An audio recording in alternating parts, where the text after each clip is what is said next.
ஒரு வழியா 2 நாள்ல ஐபிஎல் ஆக்ஷன் முடிஞ்சாச்சு.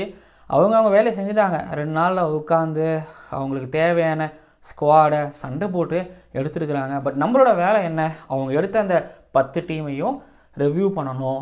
அப்புறம் நம்மளோட பிளேயிங் லெவனை சொல்லணும். குறை நிறைகள் இருந்தால் அதையும் நம்ம சொல்லணும். இது போக ஆக்ஷன் எப்படி விளையாண்டுருக்காங்க அப்படின்னு சொல்லணும். நான் மட்டும் கிடையாது, நீங்களும் சொல்லணும்.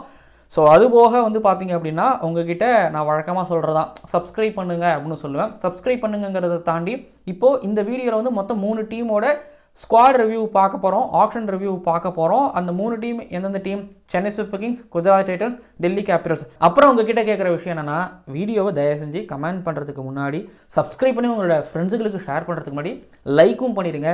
லைக் பண்ணாதான் நம்மளோட வீடியோ நிறைய பேருக்கு எடுத்துகிட்டு போகும். ஸோ லைக்ஸ் அதிகமாக இருக்கும் பட்சத்தில் தான் நம்ம வீடியோவை மற்றவங்களுக்கு சஜஸ்ட் பண்ணோம். ஸோ ப்ளீஸ் லைக் பண்ணுங்கள். அதை மட்டும் உங்ககிட்ட கேட்டுக்கிறேன். ஜெயலலிதா லேடிஸ் அண்ட் ஜெயலலிதா இந்த IPL 2025 Chennai super kings, Gujarat titans, Delhi கேபிட்டல்ஸோட squad and playing 11 and auction review பார்க்க வந்திருக்கிறீங்க. இந்த ஸ்பெஷல் கிரிக் ஆனந்தா ஷோவில் வெல்கம் பண்ணுறது இந்த கிரிக் ஆனந்தா. சென்னை சூப்பர் கிங்ஸ் பொறுத்த வரைக்கும் நான் இந்த ஆக்ஷனில் இவங்க ப்ளே பண்ணும்போது எனக்கு இந்த விஷயத்தை தான் வந்து நான் இதை வச்சு தான் ஆரம்பிக்கணும்னு நினச்சேன். பொதுவாக இந்த ஆக்ஷன் டேபிளுக்குள்ள நீங்கள் வந்து எமோஷன்ஸ் எடுத்துகிட்டு போனீங்கன்னா உங்களால் நல்ல டீம் எடுக்கவே முடியாது. ஆனால் சென்னை சூப்பர் கிங்ஸ் எடுத்துக்கிட்டிங்க அப்படின்னா சென்னை சூப்பர் கிங்ஸையும் அந்த எமோஷன்ஸையும் வந்து பார்த்தீங்கன்னா பிரித்து வைக்கவே முடியாது. சென்னை சூப்பர் கிங்ஸ் இவ்வளோ சக்ஸஸ்ஃபுல்லாக இருக்கிறாங்க, சென்னை சூப்பர் கிங்ஸ் பில்டு ஆகி இருக்குது அப்படின்னா அதுக்கு எமோஷன்ஸும் ஒரு காரணம். ஏன்னா ஃபேன்ஸுக்கும் ஃப்ரான்ச்சைஸுக்கும் இருக்கக்கூடிய அந்த பாண்ட், அந்த எமோஷன். ஸோ ஃபேன்ஸுக்கும் பிளேயர்ஸுகளுக்கும் இருக்கக்கூடிய அந்த எமோஷன்ஸ், அந்த பாண்ட். அதே போல் ஃப்ரான்ச்சைஸுக்கும் பிளேயர்ஸுகளுக்கும் இடையில இருக்கக்கூடிய அந்த எமோஷன்ஸ், அந்த பாண்ட். ஸோ இந்த மாதிரியான ஒரு கார்ப்பரேட் ப்ரீமியர் லீக்கில், ஒரு ஃப்ரான்ச்சைஸஸோட லீக்கில், ஒரு கிளப்புகள் ஆடக்கூடிய ஒரு ஃப்ரான்ச்சைஸ் லீக்கில் வந்து பார்த்திங்க அப்படின்னா இந்த எமோஷன்ஸுகளுக்கு ரொம்ப கம்மியான அளவில் தான் இடம் இருக்கும். ஆனால் சென்னை சூப்பர் கிங்ஸ் பொறுத்த வரைக்கும் அப்படி கிடையாது. இப்போ நீங்கள் இந்த ஆப்ஷனில் பாருங்களேன், போன வருஷம் நீ ஆடினியா, ஓகே நீ நல்லா ஆடினா அடுத்த வருஷங்களில் இருப்பேன், இல்லைனா உன்னை வந்து கழட்டி விடுவேன். ஆனால் சென்னை சூப்பர் கிங்ஸை வந்து கரெக்டாக விட்டுருவேன். ப்ளஸ் நிறைய பேர் வந்து எடுத்து வளர்த்து அதனால் வந்து எடுக்கிறதுக்கும் வாய்ப்பு இருக்குதுங்கிறது ஒரு பக்கம் இருக்குது. ஆனால் என்னை பொறுத்த வரைக்கும் ஒரு சென்னை சூப்பர் கிங்ஸோட ஸ்குவாடு பார்க்கும்போது மற்ற டீம் ஸ்குவாடையும் இந்த டீம் ஸ்குவாடையும் நான் கம்பேர் பண்ணும்போது நீங்கள் யோசிச்சு பாருங்கள், இதுக்கு முன்னாடி அவங்க ஆடி வந்திருப்பாங்க. அவங்க வேறு டீமுக்கெல்லாம் போயிட்டு டைரெக்டாக இங்கே வந்து ஆடினவங்களோட லிஸ்ட் எடுத்து பார்க்கும்பொழுது சென்னை சூப்பர் கிங்ஸை காட்டிலும் மற்ற டீம்களோட ஒரு நம்பர்ஸ் அப்படிங்கிறது ரொம்ப கம்மியாக தான் இருக்குது. அந்த வகையில் சென்னை சூப்பர் கிங்ஸ் எடுத்துக்கிட்டிங்கன்னா தேவந்த் கான்வேக்கு போனாங்க, 6.25 கோடிக்கு கிடைச்சாங்க. ஸோ என்னை பொறுத்த வரைக்கும் ஸ்டீல். ரச்சின் ரவீந்திரா 4 கோடிக்கு எடுத்தாங்க, அதுவும் ஸ்டீல். அதுக்கப்புறம் நூர் அகமத் 10 கோடி கொஞ்சம் அதிகம் தான். ஆனால் சேப்பாக்கில் ஆடும்பொழுது நூர் அகமத் இதுக்கப்புறம் விளையாட போகிறதுக்கான ஒரு அமௌண்ட் தான் அந்த 10 கோடி. ஸோ அதனால் ரொம்ப அதிகமாக அவர் வந்து ஹார்ட் ஒர்க் போட்டே ஆகணும். அஸ்வின் 9.75 கோடி, இது வந்து 1 கோடி இல்லை 2 கோடி அதிகம். ஆனால் அஸ்வின் சென்னை சூப்பர் கிங்ஸ்குள்ளே வந்தது எவ்வளோ லாபங்கிறது நான் உங்களுக்கு சொல்லி தெரியணுங்கிற அவசியம் உங்களுக்கு கிடையாது. இது போக வந்து பார்த்தீங்கன்னா சாம் கரன் 2.4 கோடிக்கு கிடைச்சாரு. ஆல்ரவுண்டர்களுக்கு இப்போ பெரிய மதிப்பு இல்லை தான். ஆனால் இது வந்து பார்த்தீங்கன்னா நம்மளுக்கு ஒரு ஸ்டீல். அதுக்கப்புறம் அன்சுல் கம்போஜ், மும்பை இந்தியன்ஸ் பேர். ஸோ கம்போஜ் வந்து பார்த்தீங்க அப்படின்னா 3.4 கோடிக்கு கிடைச்சிருக்கிறாங்க. ஸோ அதுவும் ஒரு ஸ்டீல். கலீல் அகமத் 4.3 கோடிக்கு எடுத்திருக்காங்க. ஆல்மோஸ்ட் இந்த ஆக்ஷனில் வந்து இந்த எமோஷன்ஸை தாண்டியும் ஆக்ஷனில் விளையாண்டுருக்கிறாங்க. அந்த எமோஷன்ஸுக்குள்ளேயும் பார்த்தீங்கன்னா இந்த ஆக்ஷனில் விளையாண்டுருக்கிறாங்க. ஸோ சென்னை சூப்பர் கிங்ஸ் இந்த எமோஷன்ஸ், இந்த அன்னவரார் வழிவிடு, இந்திரன், சந்திரன் இதெல்லாம் தாண்டி ஸ்குவாடை நம்ம ரிவ்யூ பண்ணும்போது நான் மார்க்கும் கொடுக்க போகிறேன். ஸ்குவாடர் கூட நிறைய குறைகளையும் நான் வந்து சொல்ல போகிறேன். இப்போ சென்னை சூப்பர் கிங்ஸ் பொறுத்த வரைக்கும் என்னென்னா தேவந்த் கான்வே, ரச்சின் ரவீந்திரா இவங்க போன வருஷம் ஆனது மைண்டில் இருக்குது. பட் ஓகே, அதை கன்சிடர் பண்ணிக்க வேணாம், 1 வருஷம் ஆச்சு. ஸோ புதுசாக ஃப்ரெஷ்ஷாக ஸ்டார்ட் பண்ணுவாங்கிறது ஒரு பக்கம் இருக்கலாம். ஒன் டவுனில் வந்து பார்த்தீங்கன்னா ராகுல் திரிபாதி வருவார். ராகுல் திரிபாதி அந்த கிரிக்கெட் அந்த கேம்ங்கிறத வந்து இன்னமும் அப்படியே அதே ஃப்ரெஷ்ஷாக அப்படியே வச்சுருக்கிறாரா? அவரால் வந்து பழைய மாதிரி ஆட முடியுமாங்கிற ஒரு கேள்வி இருக்குது. ஆனால் இவர் ஆல்ரெடி இவர் ரைசிங் புனே சூப்பர் ஜெயிண்டில் தோனி கூடயும் ஆடி, தோனி கேப்டன்சிக்கு கூடயும் ஆடி இருக்கிறாரு. ஸோ திருப்பதி வந்தால் திருப்போம் அப்படின்னு பாட்டு போட்டு எனக்கெல்லாம் ஞாபகம் இருக்குது. ஸோ அப்படி இருக்கக்கூடிய ராகுல் திரிபாதி வருவாரா அப்படிங்கிறதா ஒரு கேள்வியே. இப்போ ராகுல் திரிபாதி இல்லைனா அவருக்கு பேக்கப் ஆக்சுவலி எடுத்து வச்சிருக்கிறாங்க. நல்ல பையா தீபக் கூட அண்ட் விஜய் சங்கர். தீபக் கூட 1.7 கோடி, இது நல்ல பையாக தான் நான் பார்க்குறேன். ஏன்னா எனக்கு தீபக்கோட அஹுடாவோட இந்த அப்லிஃப்ட் ரொம்ப பிடிக்கும். எந்த அளவுக்கு ஆல்ரவுண்டராக இவரை பயன்படுத்த முடியும்னு எனக்கு தெரியல. பயன்படுத்தலாம். நல்ல ஒரு பவுலிங் அட்டாக்கு தென் ஃபீல்ட் செட் இருந்தால் இவரை வந்து பயன்படுத்தலாம். ஸோ எனக்கு தெரிஞ்சு ராகுல் திரிபாதிக்கு பேக்கப்பாக மேபி தீபக் ஹூடா இருப்பாரோ அப்படிங்கிற ஒரு மாதிரி எனக்கு ஒரு சந்தேகம் இருக்குது. ஆனால் பேக்கப் எடுத்துருக்கிறாங்க இங்கே. அதுதான் வந்து பார்த்தீங்க அப்படின்னா எனக்கு கொஞ்சம் இடிக்கிற மாதிரி இருக்குது. திரிபாதி அவருக்கு பேக்கப் யாராவது வரத்தவங்க, ஆனால் காசு இருக்குன்னு எடுத்து போட்டாங்களோ சரி ஓகே, அது ஏதோ ஒரு வகையில் பின்னாடி யூஸ்ஃபுல்லாகவும் இருக்கும். ஸோ ரச்சின் ரவீந்திரா ராகுல் திரிபாதி, டெவன் கான்வே. ஸோ இவங்க தான் மொதல் 3, மேலே ருத்ராஜ் கெய்க்வாத் இருப்பார். ஸோ இவங்க தான் வந்து இந்த 2, 3, 4 இந்த பிளேஸை வந்து ஆக்குபை பண்ணக்கூடியவங்க. ஸோ அஸ்வின் சென்னை சூப்பர் கிங்ஸ்க்கு வந்தது வந்து நிறைய விதங்களில் வந்து பார்த்தீங்க அப்படின்னா அது அவருக்கு மட்டும் இல்லை, இது நிறைய விதங்களில் வந்து பார்த்தீங்க அப்படின்னா ஒரு லாபத்தை கொடுக்கும். ஏன்னா நான் இப்போ சொல்லட்டுங்களா, 2010, 8, 7 அந்த அந்த என்னோட சின்ன வயசு காலகட்டத்தில் என்னோட ஸ்கூல் காலேஜ் டேஸில் வந்து பார்த்தீங்க அப்படின்னா எனக்கும் சென்னை சூப்பர் கிங்ஸ்க்கும் ஒரு கனெக்ஷன் வேணும், இல்லைனா ஒரு தமிழ்நாடு கிரிக்கெட் ஃபேன்ஸுக்கும் சென்னை சூப்பர் கிங்ஸ்க்கும் ஒரு கனெக்ஷன் வேணும், சென்னைக்காரனுக்கும் சென்னை சூப்பர் கிங்ஸுக்கும் ஒரு கனெக்ஷன் வேணும் அப்படின்னா யாராவது லோக்கல் பிளேயர் உள்ளே இருந்தால் தான் கனெக்ஷன்ஸ் இருக்கும். அஸ்வினுக்கு ஒரு வேல்யூ இருக்குது, சென்னை சூப்பர் கிங்ஸ்க்கு ஒரு வேல்யூ இருக்குது. தோனி போனதுக்கப்புறம் அஸ்வின் ஒரு 2-3 வருஷம் ஆடுவார். அப்படிங்கும்போது ஸோ சென்னை சூப்பர் கிங்ஸோட பிராண்ட் வேல்யூ அப்படிங்கிறது கம்மியாகாது, அது அதிகமாகவே தான் இருக்கும். அதில் எந்த விதமான சந்தேகமும் கிடையாது அப்படிங்கிறதையும் தெரிவிச்சுக்கிறேன். ஒன்று, அதுக்கப்புறம் வந்து பார்த்தீங்க அப்படின்னா நூர் அகமதா இல்லை சாம் குரனா. எனக்கு தெரிஞ்சு அவே கேம்ஸில் சாம் குரனை ஆட வைப்பாங்க. சாம் குரன் 2.4 கோடிக்கு எடுத்தாங்க. அதுவும் என்னை பொறுத்த வரைக்கும் ஸ்டீலு. டெத் ஓவரோட அவரை நீங்கள் பயன்படுத்தலாம், நியூ பாலையும் அவரை நீங்கள் பயன்படுத்தலாம். நூர் அகமது 10 கோடி நீங்கள் அதிகம் யோசிக்கும் பொழுது 10 கோடி வாங்கியிருக்கிறார். ஆனால் இன்னும் அவர் பண்ண வேண்டிய வேலைகள் நிறையா இருக்குது. என்னை பொறுத்த வரைக்கும் ஒரு லெஃப்ட் ஆர்ம் ஸ்பின்னர், ஒரு ஆஃப் ஸ்பின்னர், லெஃப்ட் ஆர்ம் இன்னொரு ஸ்பின்னர் நூர் அகமது எடுத்துருக்காங்க. நூர் அகமது அங்கே சென்னை சேப்பாக்கில் ஆடுறதுங்கிறது அவ்வளோ ஈஸியான விஷயம் கிடையாது. ஸோ அவேல வந்து பார்த்தீங்க அப்படின்னா பார்த்தீங்கன்னா சாம் கரன், ஹோமில் ஒரு நூர் அகமதுன்னு வரும்பொழுது சென்னை சூப்பர் கிங்ஸ்க்கு அகேன்ஸ்டாக பெரிய ஸ்கோர் அடிக்க முடியுமா அப்படிங்கிறது ஒரு பெரிய டவுட்டு. எப்படியும் வந்து பார்த்தீங்க அப்படின்னா விக்கெட்டை கொத்தி போட்டு தான் கொடுப்பாங்க. ஸோ அதுக்கேற்ற மாதிரி தான் அந்த டீமையும் எடுத்துருக்காங்க. ஆனால் எனக்கு கலீல் அகமது பிக் பண்ணியிருக்காங்க. அப்போ கலீல் அகமதுக்கு பேக்கப் முகேஷ் சௌத்ரி இல்லை குர்ஜப்ரீத் சிங், கம்போஜினி பிக் பண்ணியிருக்கிறாங்க. ஸோ இங்கே எனக்கு இடிக்கிற விஷயம் என்னென்னா, 2 இந்தியன் ஃபாஸ்ட் பாலரோட ஆட போகிறாங்களா, இல்லை ஒரு இந்தியன் ஃபாஸ்ட் பாலர் ஒரு 10 ரனாவோட ஆட போகிறாங்களா அப்படிங்கிறது ஒரு கேள்வி. ஸோ 10 ரன் டெஃபரெண்ட்டாக இருப்பார். அப்போ ஒரு இந்தியன் ஃபாஸ்ட் பாலரோட தான் ஆடுவாங்கன்னு வச்சுக்கோங்களேன். இல்லை அவேக்கு போகும்போது சாம் கரன் இல்லாமல் மேபி எக்ஸ்ட்ரா ஒரு ஃபாஸ்ட் பாலர் இல்லை இம்பாக்ட் சப்ரூலமாக பயன்படுத்த போகிறாங்க அப்படின்னா அப்போது கலீல் அகமதுக்கு பேக்கப் யார்? அப்போவும் பார்த்தீங்கன்னா நிறைய ஃபாஸ்ட் பாலர்ஸ் இருக்கிறாங்க. ஸோ ஒரு ஃபாஸ்ட் பாலருக்கு இன்னொரு ஃபாஸ்ட் பாலர் பேக்கப்னா அவருக்கு இன்னொருத்தவங்க பேக்கப்பாக தான் இங்கே ஆல்மோஸ்ட் இருந்துக்கிட்டு இருக்கிறாங்க. கலீல் அகமது எப்படி போட போகிறாரு அப்படிங்கிறதுல எனக்கு ஒரு கேள்வி இருக்குது, ஒரு ஆர்வம் இருக்குது எனக்கு. ஓகே, அவர் வந்து பார்த்தீங்கன்னா லெஃப்ட் ஆர்ம் ஃபாஸ்ட் பாலராக இருந்து ஓகே, அவர் வந்து 2019 இந்தியாவுக்கு பிக் பண்ணி அதுக்கப்புறம் வந்து பார்த்தீங்கன்னா ஒரு ரிடப்ஷன் பார்த்து டெல்லி கேபிட்டல்ஸ்க்கு நல்லா போட்டு அங்கேருந்து வந்து பார்த்தீங்க அப்படின்னா அவரை வந்து T20 வேர்ல்டு கப்புக்கு ட்ராவலிங் ரிசர்வாக கொண்டு போய் அங்கேருந்து வந்து பார்த்தீங்க அப்படின்னா ஆக்சுவலி துலீப் ட்ராஃபிலாம் ஆனார், இந்தியா ஏலாம் கொண்டு போனாரா. ஸோ அவரோட இப்போ ஒரு மாதிரி ஏற்றத்தில் இருந்துக்கிட்டு இருக்கிறாரு. நியூ பால் அவர் தான் ஹேண்டில் பண்ண போகிறாரு, பார்ப்போம். பட் துஷார் தேஷ்பாண்டே எடுத்துருக்கலாமா, கொஞ்சம் போயிருக்கலாமாங்கிறது எனக்கு பர்டிகுலராக தோணுது. உங்களுக்கு தோணுதா அப்படிங்கிறது கீழே வந்து கமெண்ட் பண்ணுங்கள். இதுபோ கீழே வந்து கமெண்ட் பண்ணுங்கள். சரி, கலீல் அகமது ஒர்க் அவுட் ஆகிறனா குர்ஜப்ரீத் சிங்குக்கு அட்லீஸ்ட் ஒரு 2 மேட்சாச்சும் கொடுப்பாங்க அப்படின்னு நான் நம்புகிறேன். இன்னொன்று குர்ஜப்ரீத் சிங்கை வந்து குர்ஜப்ரீத் சிங்க்கு 2 மேட்சாவது கொடுப்பாங்க அப்படின்னு நான் நம்புகிறேன். பட் குர்ஜப்ரீத் சிங் ஒரு சென்னை சூப்பர் கிங்ஸ் வந்ததில் ரொம்பவும் சந்தோஷம். ஏன்னா குர்ஜப்ரீத் சிங் சென்னை சூப்பர் கிங்ஸுக்கு வந்து ரொம்ப ரொம்ப ரொம்ப சந்தோஷம். ஸோ 11s இருக்குது. 11ஸ்ல வந்து பெர்ஃபார்மன்ஸ் ஓரளவு ட்ரிப்பாதிக்கிட்டேருந்து வருமா வராதா அப்படிங்கிற கேள்வி. கலீல் அகமது எப்படி பண்ணுவார் அப்படிங்கிறது ஒரு கேள்வி. பேக்கப்ஸுக்கு பேக்கப் எடுத்து வச்சுருக்கிறாங்க. மேபி ஒரு எக்ஸ்ட்ராவாக ஒரு மிடில் ஆர்டரில் ஒரு கன்னான இன்னொரு ஒரு பேட்டர் எடுத்துருக்கலாமா அப்படிங்கிற மாதிரி எனக்கு பர்டிகுலராக தோணுது. ஸோ என்னோட கருத்துக்கள் இதுதான். ஸோ இதுதான் சென்னை சூப்பர் கிங்ஸோட ஸ்குவாட் அனாலிசிஸ் பொறுத்த வரைக்குமே. ஸோ ஆப்வியஸ்லி நம்பர் 7ல் மகேந்திர சிங் தோனி விக்கெட் கீப்பராகவும் இருப்பார் அப்படிங்கிற எந்த விதமான சந்தேகமும் கிடையாது. இத்தனைக்கும் நான் சொல்லிட்டேன்ல, ராகுல் திரிபாதி, அவருக்கு பேக்கப் தீபக் ஹூடா, விஜய் சங்கரும் இருக்கிறாரு.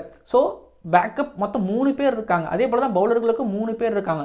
ஒரு ஆல்ரவுண்டர்லையோ இல்லைனா ஒரு கன் ஃபாஸ்ட் பவுலர்கிட்டையோ வந்து ஃபோக்கஸ் பண்ணியிருந்தாங்கன்னா பெட்டராகவும் இருக்கும். ஸோ பார்ப்போம். அதே போல் இப்போ சாம் கரன் எப்படி பெர்ஃபார்மன்ஸ் பண்ணுவாருங்கிறதையும் கேள்வியாக இருந்துகிட்டு இருக்கு. அஸ்வின் வந்தது ஒரு வகையில் நல்லா தான். இப்போ ருத்ராஜ் கெய்க்வாத் ஒருவேளை இந்த வருஷத்தோட இல்லை அடுத்த வருஷத்தோட கேப்டன்லேருந்து ஸோ விலகிறார், இல்லை அவருக்கு பதிலாக அஸ்வினை கொண்டு வராங்கனாலும் அது ஒரு வகையில் சென்னை சூப்பர் கிங்ஸ்க்கும் நல்லது.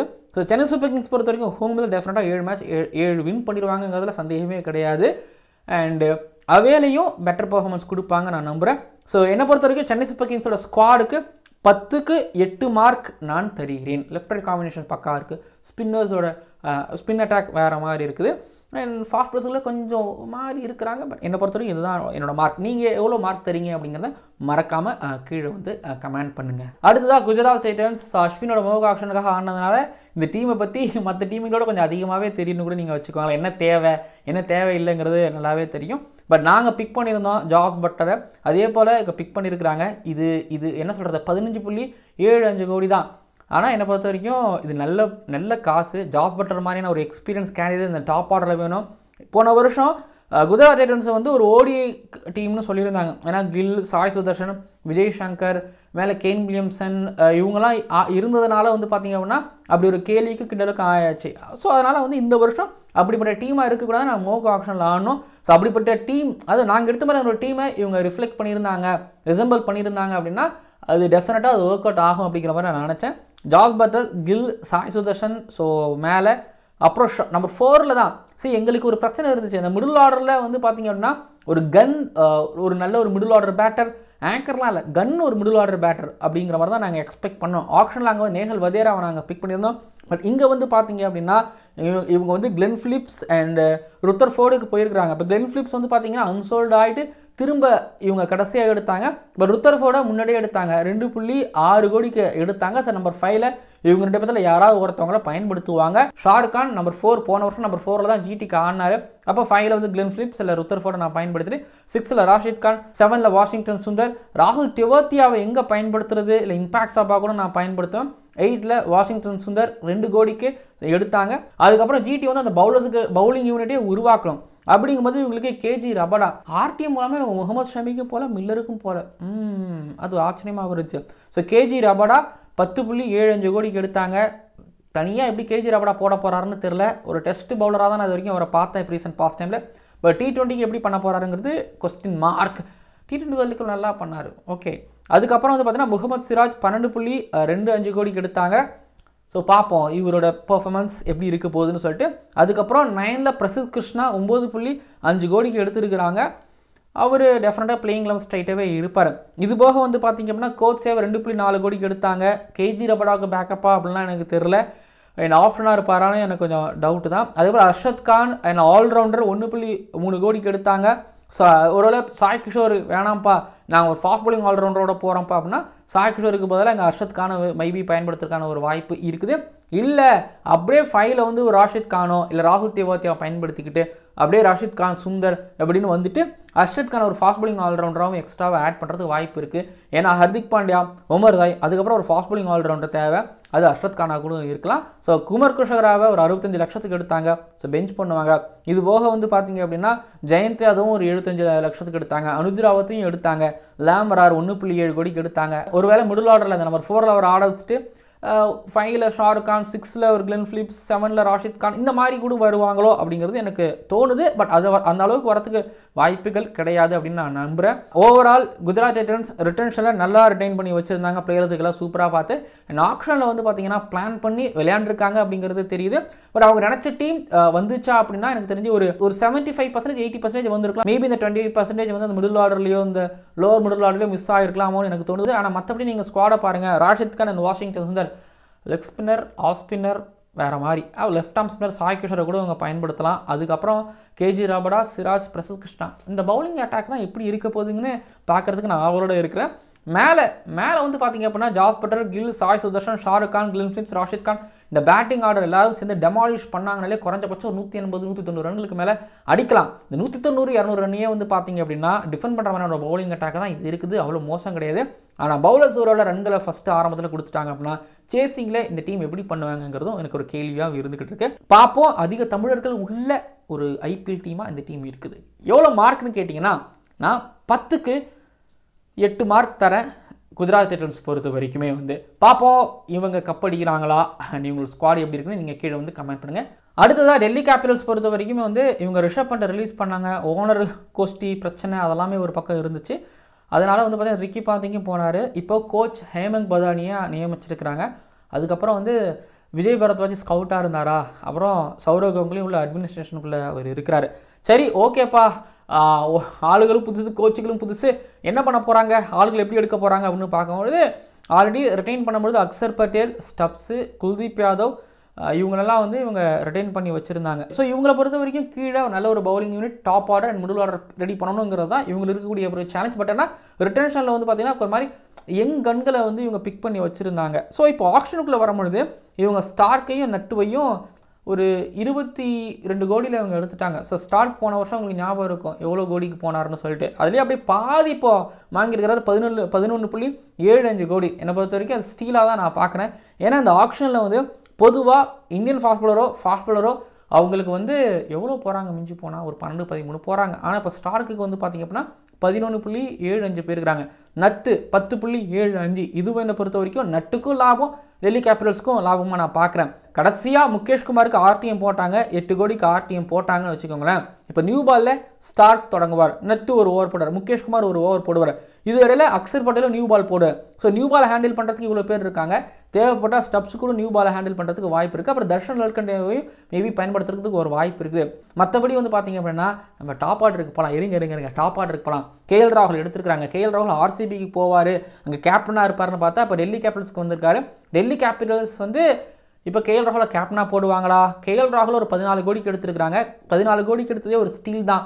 நான் நினச்சேன் கேஎல் ராகுல் 21 கோடி 20 கோடி போவார்னு. ஆனால் டெல்லி கேபிட்டல்ஸ் கிட்ட வந்து ஒரு 14 கோடிக்கு மாட்டியிருக்கிறாரு.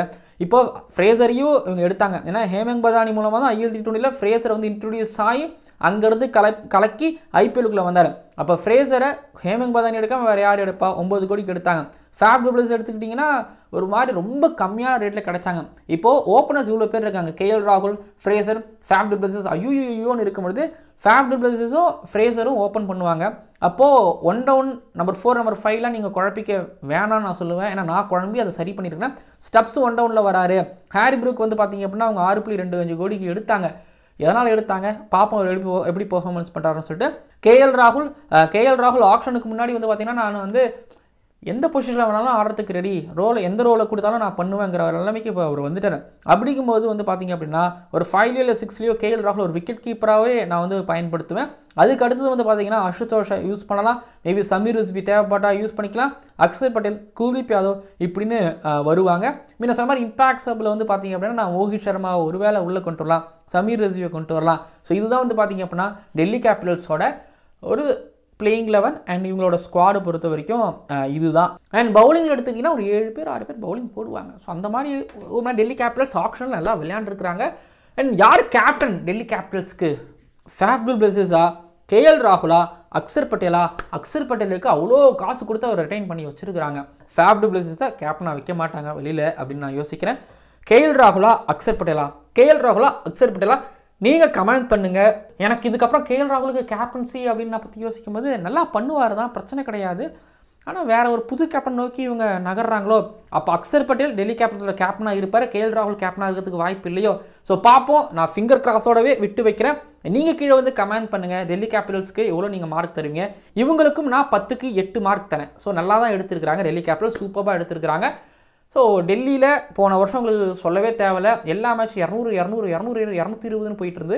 அதே மாதிரி அடிக்கக்கூடிய ஒரு ஸ்குவாடையும் டிஃபெண்ட் பண்ணக்கூடிய ஒரு முகேஷ்குமார்லாம் லெஃப்ட் ஓவரில் யார்க்கர் போட்டு தள்ளிக்கிட்டு இருப்பார். ஸோ நட்டு, முகேஷ்குமார், ரோஹித் சர்மா டெத் ஓவரில், ஸ்டார்க், முகேஷ்குமார், அக்ஷர் பட்டேல், நட்டு. ஸோ நியூ பாலில் அமைஞ்சிச்சு, டெல்லி கேபிட்டல்ஸுக்கு அமைஞ்சிச்சு, சத்தமே இல்லாமல் சூப்பராக எடுத்துட்டாங்க.